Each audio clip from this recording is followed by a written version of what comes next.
So we need to talk about cells. Remember that we all started being one cell. Okay, after fertilization occurred, sperm cell, oocyte. Okay, we have the formation of that first human cell that is the zygote. Okay, then that cell divides. At some point, some of these cells form 3 different layers. If you study embryology, you have to understand many more things about this. And then some of these cells form skin cells, other cells bone, other cells muscle, other cells eyes, other cells the tongue, other cells the gut, nerves, etc. So from one cell, we develop around 200 different cells. Okay, and that occurs because of a process called cell differentiation. Okay, you studied in the past how cell division occurs. You studied mitosis and meiosis. You know that mitosis is the process by which cells divide, forming 2 daughter cells that are identical to the parent cell, exactly the same thing. But then we have a process that is called cell differentiation. Okay, that is, as the name says, cells become different to the parent cell. How that happens? Normally, in every tissue, we have cells that are called stem cells or progenitor cells. Okay, and say this is a stem cell that needs to produce skin cells. But that cell will divide into, one of them will stay as a stem cell, identical to the original cell, but the other will have different characteristics. How a cell gets different characteristics? Well, turning off or on certain genes. Okay, let's say I am a stem cell of the pancreas. Okay, and I divide. One of them continues being stem cell, and the other turns off every gene except the genes that are necessary to make insulin. That is the cell differentiation process. And there are different mechanisms to turn off or on genes. Okay, these mechanisms are called epigenetic mechanisms. Okay, we simply take the DNA and add or remove certain chemicals so the genes or the DNA, okay, or we can use or not certain parts of the DNA to make proteins. And there is the example, one of the best examples of how cell differentiation occurs. This is the process of hematopoiesis. And I think this is a great opportunity to tell you how to study. Because maybe some students say, oh, I have to study hematopoiesis. And if you go to the learning objectives, do you see anything there? Students will explain or apply the different stages of development of the hematopoietic cells or the process of hemopoiesis. No, this is just a picture that we use to illustrate what cell differentiation is. Okay? Cells become different from a stem cell. Cells, they divide and they form other cells that are more specialized or committed to do certain things, and then some of them will become platelets, some of them will become red blood cells, some of them white blood cells, some of them lymphocytes. Okay? How they do that? My mother was asking me that yesterday. She asked me, what is more important, the DNA of the cell or the cell? Could you rephrase your question? Yes. Who decides what the cells will do? The DNA or the cell? I don't think they take any decisions. I think they receive signals from outside that tell them what to do. For example, if you take a stem cell and you put it in the liver, when that cell divides, one of them is going to stay stem cell and the other is going to become a liver cell. But if you put that same cell in the skin, the same thing will happen, but the other one will become a skin cell. Because cells respond to signals that they receive from the extracellular environment. There are different types of growth factors, chemicals that bind to the cell membrane receptors or enter inside the cells and lead to the activation or inactivation. So cells don't take any decision. They are simply driven by what is in the external environment. Okay, they even may become friends of cancer cells, you know that. Okay, when cancer cells travel from the primary cancer to another place, they travel protected by platelets. So the immune system doesn't recognize them. And then they get to the organs and they make friends there. Let me live there, here. Okay, open a pathway for me, make blood cells for me, blood vessels for me because I need more blood. Okay, so everything depends on the chemical environment, how cells will do. Same thing happens with people. Okay, you can be highly educated person, very nice. Suddenly, for some reason, you go to prison, you have to behave differently. You can be the nicest, highly educated person in prison because your safety is not going to be for a long time. You have to change depending on the environment in which we are. So here we are still talking about cells, okay, and depending on what cells do and where they are going to contribute in a different way to homeostasis. Okay, when we study the organelles, that you have studied many times, I'm sure, we are going to try to focus on how those organelles participate in the production or synthesis of proteins, specifically. Okay, many of the organelles participate in the synthesis of proteins. There you have some examples of proteins. Okay, collagen, hemoglobin, keratin, antibodies are proteins, insulin, glucagon, many hormones are proteins. And we are going to see how they work. For example, in the nucleus we have the DNA, okay, deoxyribonucleic acid. Okay, that contains all the genetic information, all the instructions of how to make each of the proteins. Not only that, also certain genes, certain parts of the DNA are in charge of regulating the cell cycle, regulating the amount of proteins that we are going to produce. In the nucleus, we also have the nucleolus that is in charge of making ribosomes. Okay, and very important for protein production is the rough endoplasmic reticulum. Okay, the one that has the ribosomes.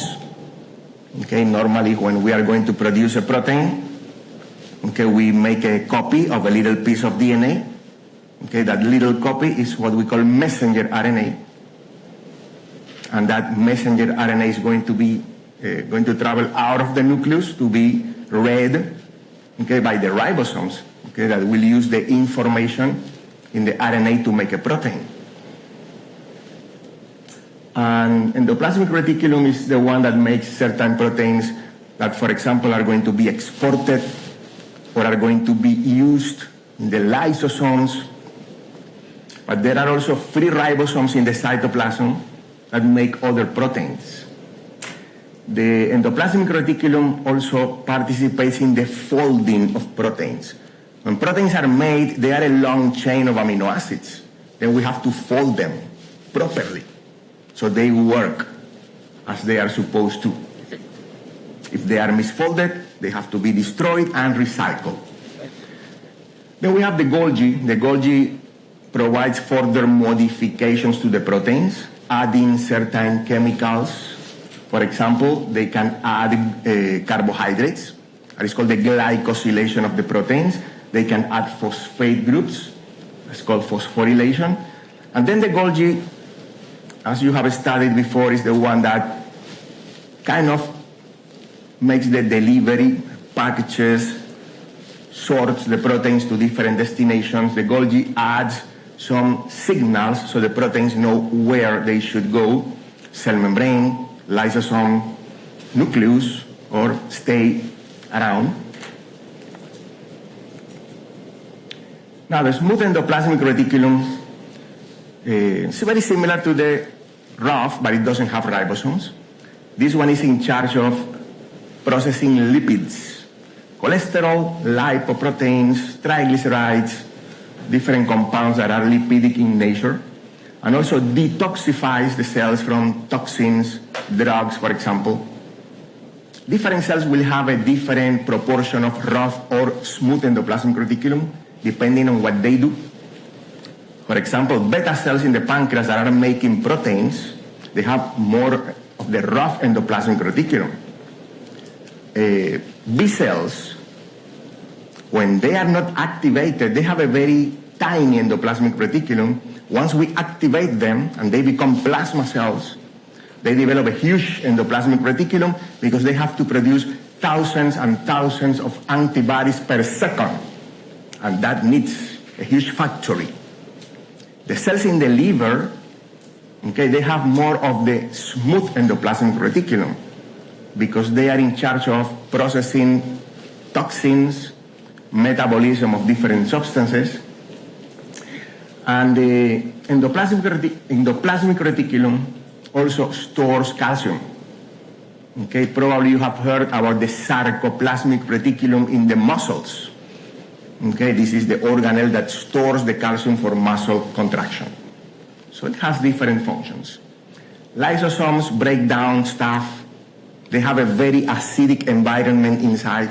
They have digestive enzymes to digest bacteria or organelles that are simply not working. Okay, and we have the mitochondria. We already mentioned something about the mitochondria. They are the ones who produce the ATP using the process of oxidative phosphorylation. Okay, breakdown of carbohydrates, fatty acids to make ATP. A curiosity, mitochondria contain their own DNA. Okay, this DNA is different from the nuclear DNA. It's a circular DNA like the one of bacteria. And this DNA is inherited only from the maternal side. Okay, if you see the process of fertilization or fecundation, you have an oocyte that is a huge cell that you can see even with the naked eye. And sperm cells are like, 1,000 times smaller. How many mitochondria can be there in a sperm cell? Very little amount compared to the ones in the oocyte. Okay, so mitochondria that we have in the body, all of them, not the mitochondria, the mitochondrial DNA, all of this comes from our mothers, not from our fathers. Very important for later, because there are conditions in which there is a mutation in the mitochondrial DNA, so don't look for family history on the paternal side. You won't find it. Always look in the maternal side. Now, how cells make proteins? There is a process that is called gene expression. Remember when we were talking about cell differentiation, we said there are some genes that are off, some genes are on. Those genes that are on are the ones who can be exposed for some enzymes in the nucleus to make a copy of them, to make a protein. Okay, and that process of, or these steps that happen, okay, for protein synthesis is what we call gene expression. Okay, in the DNA we have all the instructions to make different proteins. Genes are the segments of the DNA that encode for different specific proteins, and they are like a template. Okay, DNA has a sequence of nucleotides, okay, A, T, C, G, A, T, C, G, etc., the different order. And we need to make what we call a transcription of that information in the DNA, the segment of DNA. Okay, and that transcription is done by an enzyme, okay, that will create a piece of messenger RNA that is like a copy of the information that is contained in the DNA. It is called transcription. The DNA serves as a template to make a sequence of RNA that is called the messenger RNA. That messenger RNA will suffer or will undergo some modifications, and then will go to the cytoplasm or for the process that we call translation. Now we use the messenger RNA as a template to add some amino acids one after the other. And that chain of amino acids is what we call a protein. Okay?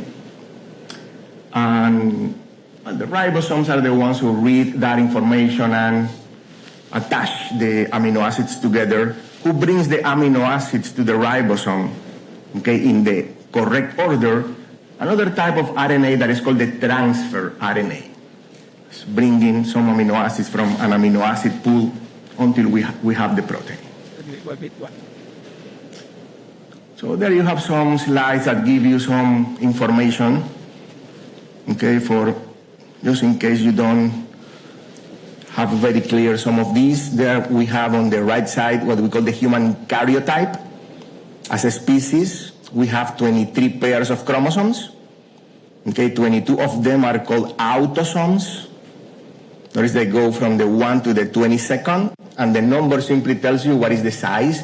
The chromosome 1 is the largest, the 22nd is the smallest. And then we have a pair of sex chromosomes. Okay, a combination of X and Y typically results in a male person, and a combination of X and X typically results in a female person. It's not always like that, okay? We're gonna see about that more in the future. You have there the definition of chromosome and a gene.